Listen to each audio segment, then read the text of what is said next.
Onto this turntable and spin it around 180 degrees for the return trip to Grand Junction. This table you're looking at here was constructed in 1916 by the American Bridge Company and was used by the Central of Georgia Railroad in Macon, Georgia at the Roundhouse. That is up until 1925 when it was sold to a branch line based out of Cedartown, Georgia. In Cedartown it was used in a very similar fashion to how we're using it here today. The table is 80 feet long and it weighs in at about 80 tons. Keeping in mind the average school bus only weighs about 6 or 7 tons. That locomotive there weighs in at around 150 tons. So when it's on the table here, the overall weight between the two is going to be sitting around 230 tons. So it may surprise you to know that this table was originally turned by hand. It was an Armstrong table. As the locomotive gets centered on the table here, if you keep an eye on the far end, you'll see it drop by just a few inches. When that drop happens, we know the table is balanced. So basically when it drops, he stops.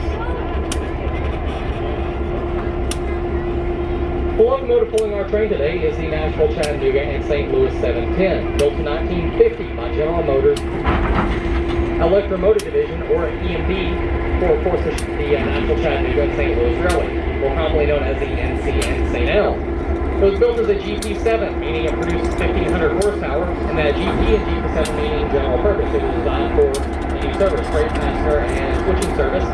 It was later acquired by Amtrak. They converted it for maintenance and way service and upgraded it to a GP9, meaning it was then able to produce 1,750 horsepower. After we acquired the locomotive, we reverted it back to its original Nashville, Chattanooga, and St. Louis appearance, but it is still a GP9 producing that 1,750 horsepower.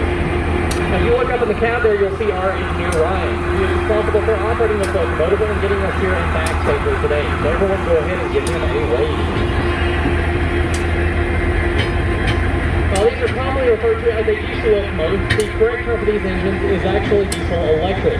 Meaning inside the engine there's a large diesel motor turning a generator. That generator produces electricity, and that electricity is fed down to the traction motors that sit on the axle of the locomotive. And it's those traction motors that are actually controlling the engine, which is electric. Diesel locomotives have always been made that way, and that is the way they're still made today. Whether it's Norfolk Southern, CSX, or Union Pacific, those are all diesel electrics. The major difference between the locomotives built in 1950 and the one being produced today is that, of course, today's modern engines have computer systems in them, as well as produce much more power and are much more fuel efficient.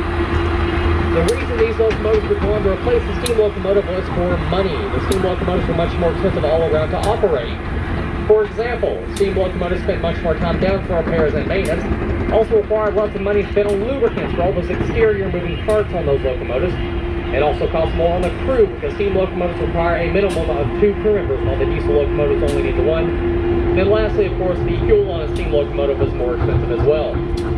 There is a misconception, though, that power was the reason. That is actually not the case. Most steam locomotives of the day were much more powerful than their diesel locomotive counterparts. To give you a good example, as I mentioned a few minutes ago, this locomotive built in 1950, when built, produced 1,500 horsepower. Well, for one of our 2 operational steam locomotives, the Southern Railway 4501, built in 1911, it produces about 2,500 horsepower. It was not until the mid-70s that these locomotives were finally able to reach the Trans Music Video productions and been involved in films such as October Sky with Jake Gyllenhaal and Laura Dern, Leatherhead with George Clooney, Water for Elephants with Robert Pattinson and Reese Witherspoon, and most recently 42, which had Rick Bozeman and Harrison Ford. And of course, just about on a yearly basis, we do get documentaries filmed here for places like the Travel Channel and the History Channel, and children's shows filming episodes as well. As you can see, our train sits on track 1, but we've lined the locomotive up with track 2. That